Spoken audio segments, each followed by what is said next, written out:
Welcome to Ruma village story. দেখো বন্ধুরা, আজকে আমি ভিডিওটি শুরু করলাম। দেখো সকালে আমি স্নান টান করে আমি বেরিয়ে পড়তেছি, দিয়ে একটু সাজাগুজো করে নিচ্ছি। আজকে তোমার দাদা ভাই আমাকে একটু নিয়ে যাবে কেনাকাটা করতে বলে, ওই করে আমি সকালবেলা সেজে গুজে নিচ্ছি। দেখো বন্ধুরা, পুরো ভিডিওটা দেখতে থাকো, তবে জানতে পারবে আজকের ভিডিওর ব্লগটা যে কি করলাম।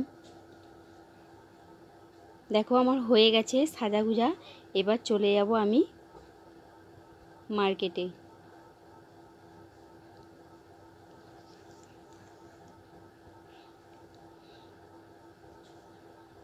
চলো সেখানে গিয়ে আবার দেখা হবে। দেখো আমি এসে গেছি, দিয়ে ওইখানে লেবে গাড়ি থেকে লেবে একটা দোকানের মধ্যে একটু চা খেতে বসে গেছি। সকালে তাড়াতাড়ি করে উঠে চা খাওয়া হয়নি, চলে গেছি। দেখো ওইখানে দেখো গাছে ভেতরে কাঁঠাল ঝুলছে, দেখো এই কেনাকাটা করে নিয়েছি। এগুলো কেনাকাটা করেছি। দেখো বিছানার পাতনি কিনেছি, শাড়ি কিনেছি, তারপরে দুটো শাড়ি কিনেছি। তারপরে দেখো তোমার দাদা ভাইয়ের প্যান্ট কিনেছি দুটো, টাক স্যুট। তারপর কেমন হয়েছে বন্ধুরা দেখো।